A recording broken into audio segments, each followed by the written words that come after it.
We are back at the 925 Mega ELAN. I know everybody's waiting for it, and so am I. I'm just as excited as everybody else, of course. We were gonna put this together today. I figured, you know what, the crank's good.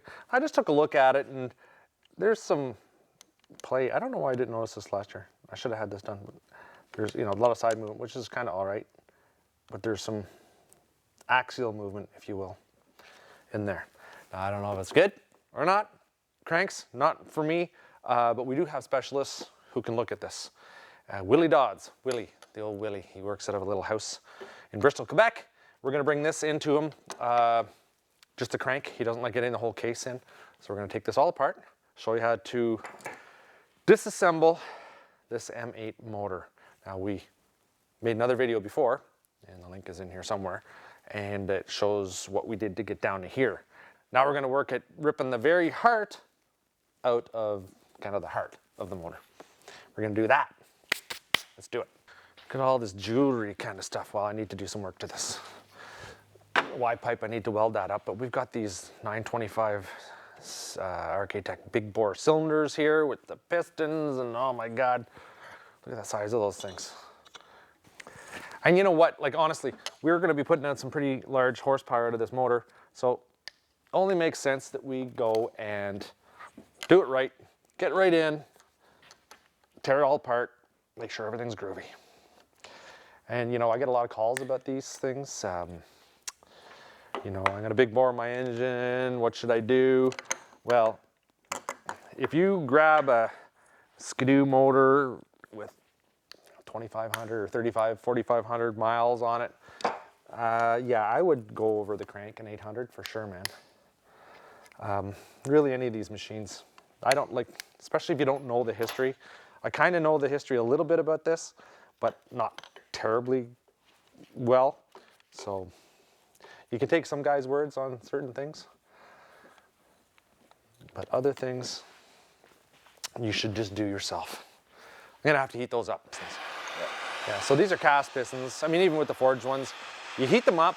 See, the wrist pin is solid in there. It's not coming out. So you heat up the piston, it expands, that pin should just pop right out of there. At least they usually do. Usually doesn't take very much either. This stuff expands pretty fast.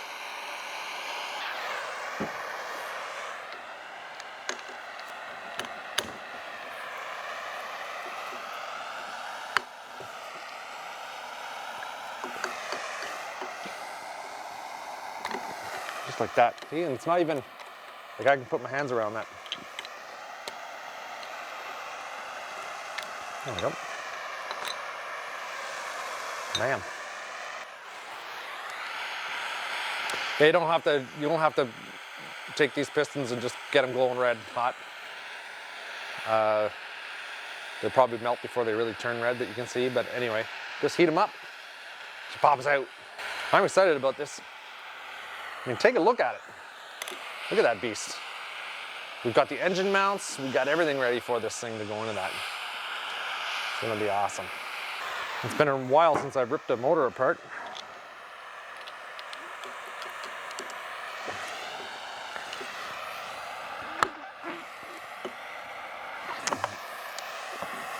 Those are fairly lightweight pistons. How much of a difference are we talking size-wise? Oh, look at that. Bing, bonk, bonk, bing. That's a pretty big difference. That's substantial. That is substantial. Okay, so while I'm in here, I am probably going to do an oil delete. I'm going to talk to Kelsey about that. I'm going to do a whole bunch of other stuff too. We're going to rebuild, well, we'll check out the water pump, make sure that's all groovy. I have seen these blow. I've got video of that. 3 miles into the bush, green antifreeze everywhere on a buddy sled. Mark sled blue. We're getting ready for this big trip into the out east in Gaspé. He pulls up with his, I forget, 12 M8? What it was? Something like that, eh? I think 10 or 11. Yeah, and he had a sleigh, this big long sleigh. And he says, this here, that's the dew puller. I said, what do you mean? He said, well, when all your skidoos break down, I pull it out with that. I'm like, okay, that's awesome. Bring that skidoo puller because yeah, probably. And 3 kilometers in, a mile and a half, 2 miles, there's this green trail up the thing. Mark's motor, boom. That was that. Sometimes just a little bit of. This is not between the case halves. It's just a little open area there. Okay, so everybody just stop freaking out.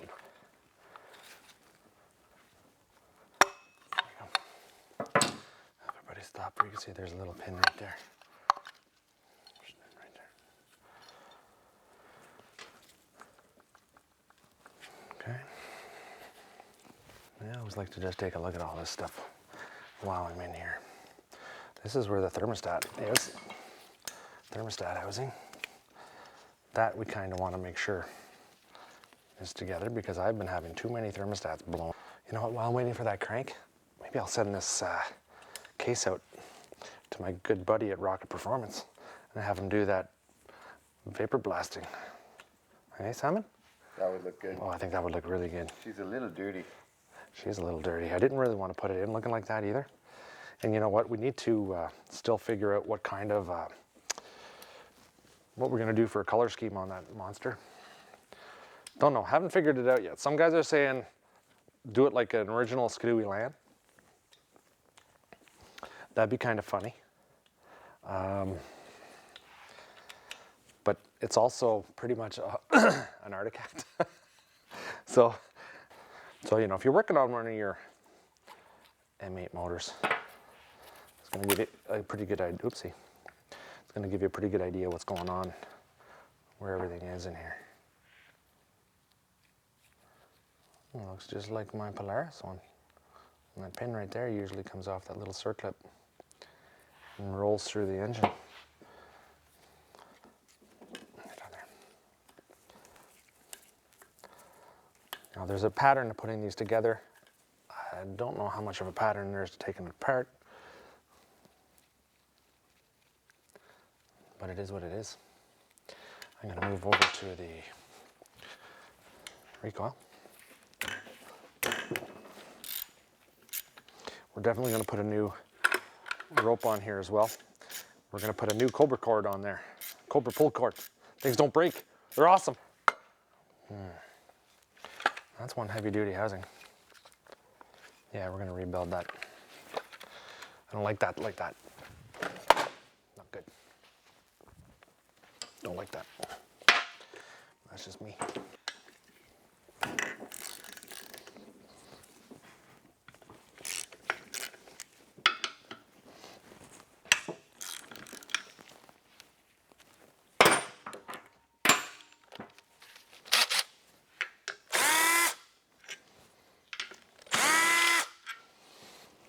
Keep those bolts there. Anything more on the top? I've been through this. I've been down this road before. You know, you think you got them all, and then it's not coming apart, and you're wondering what's going on. Oh, I'm gonna need to pull the wheel and the stator and all that jazz too. I just forgot how much fun this was. Nice.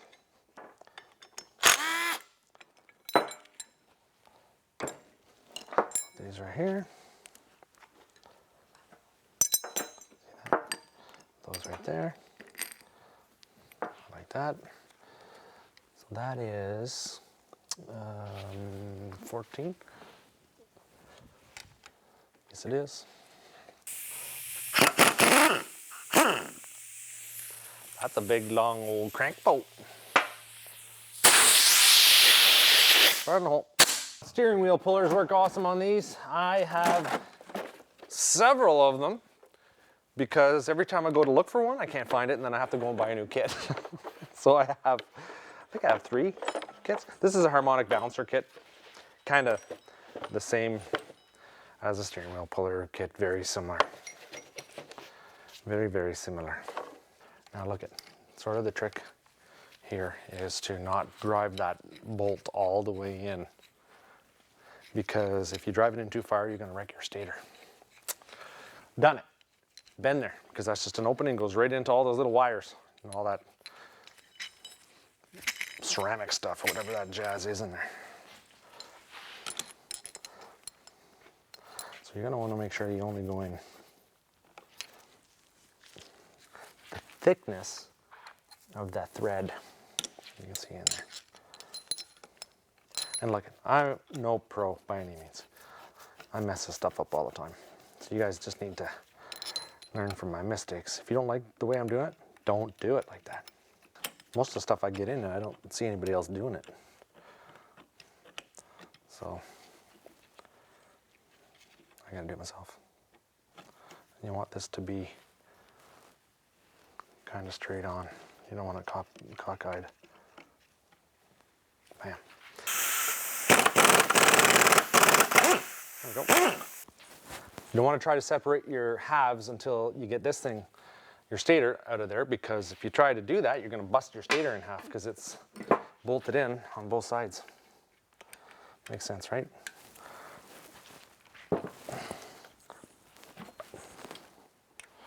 It was a wet year in this shop. Everything got soaking wet. Just was very humid. All my tools turned rusty. Right in the garbage. Take off this old nasty loomy part. Look at that, that got hot. It all melted. Turn it into one piece. It's one piece loom.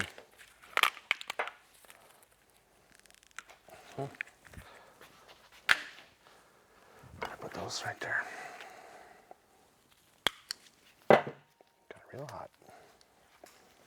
That's what buggers things up, right? Like, look at that. So that might have been part of an issue why I got this motor. Maybe there was something a little intermittent there. That pickup, definitely something is wrong in there. Right, Simon? Could be. That's how stuff rolls, man. Like, time to sell it. Or maybe there was nothing wrong. I don't know. Maybe you got lucky. But if that were mine, that would have been screwed up and I would have been wondering what the heck was going on with it. I'm going to order some new pickups for that. And you know, a lot of these parts, well, some of them are consumable, right? Depending on how many K it has on them. And you know, when you see something like that, melted like that, what else is going down? This one here took a hit too. This is off the stator itself.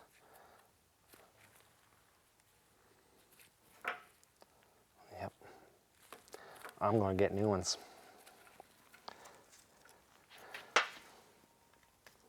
Because nothing worse than rebuilding your whole motor, right?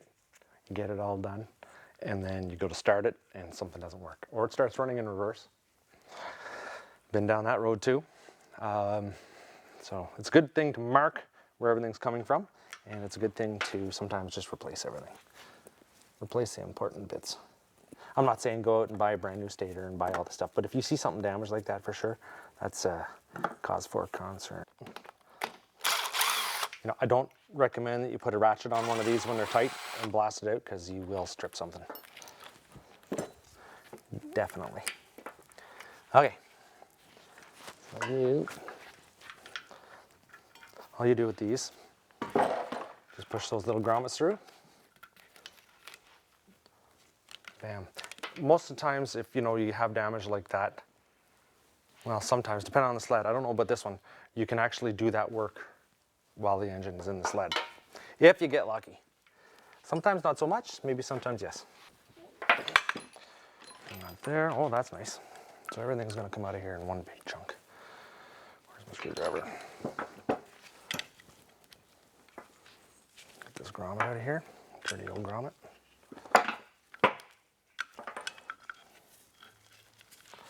So, okay, everybody sees this. The pickup with the female end goes on the bottom. The pickup with the male end goes on the top. I think they put a little white dot on that just so you make sure. These are like gold. Stators are gold. At least they cost as much.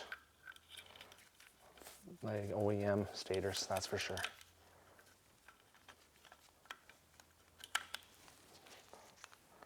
be dropping that.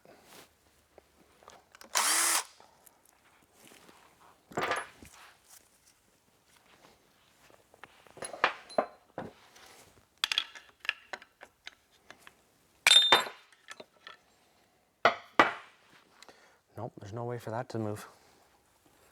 Looks like it's a bit of a seal retainer. There's no seal on this. It would definitely hold the seal in place. Yeah. They did put some gasket material in there, like some sealant. Yeah. It sounds like my alarm. Do you have a ring like that?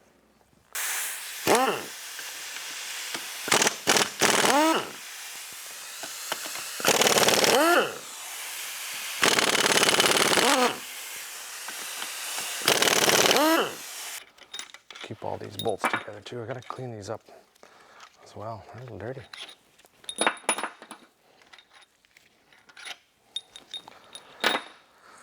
What else could possibly give me an issue?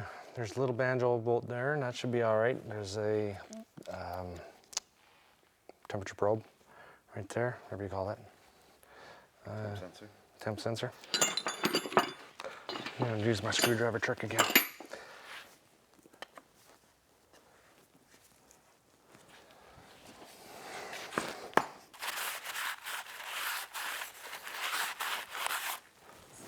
Now this is what went on my buddies. That brass gear, something happened, it didn't get any oil in there. That brass gear let go. Or the oil pump seized, or there was something. I'm just looking in here to make sure that these crank bearings aren't spinning in here. That looks good.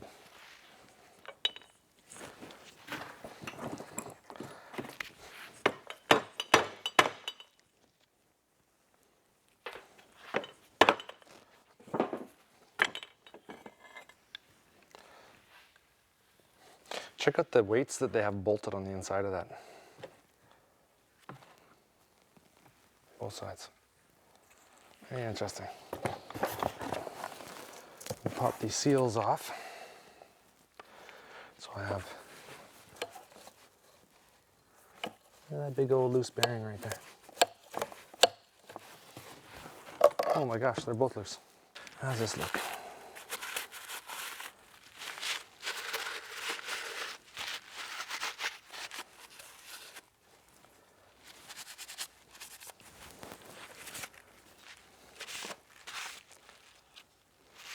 Looks good.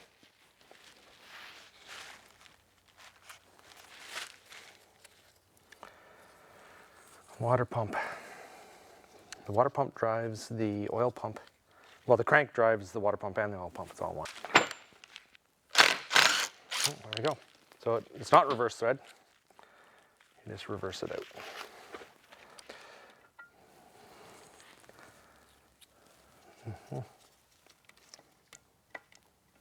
So that whole, oh, I like. What is that? Was that the 8mm you had? No, that looks smaller. Oh, that's it. Let's get that whole thing gone.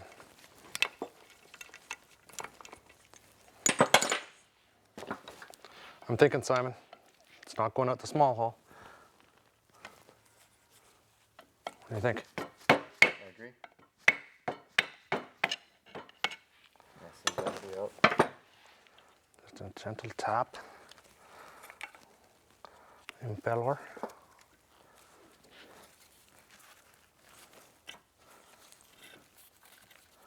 Well, that's a very machined fit right through there.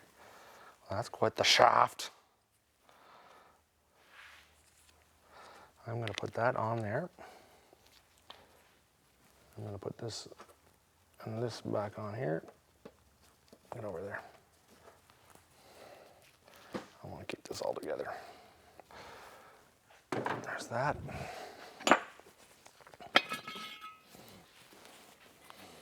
You can have those studs with them.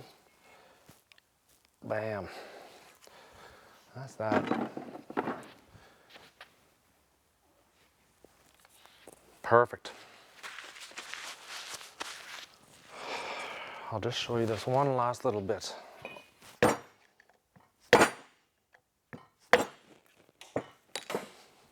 You can stay there. Bam.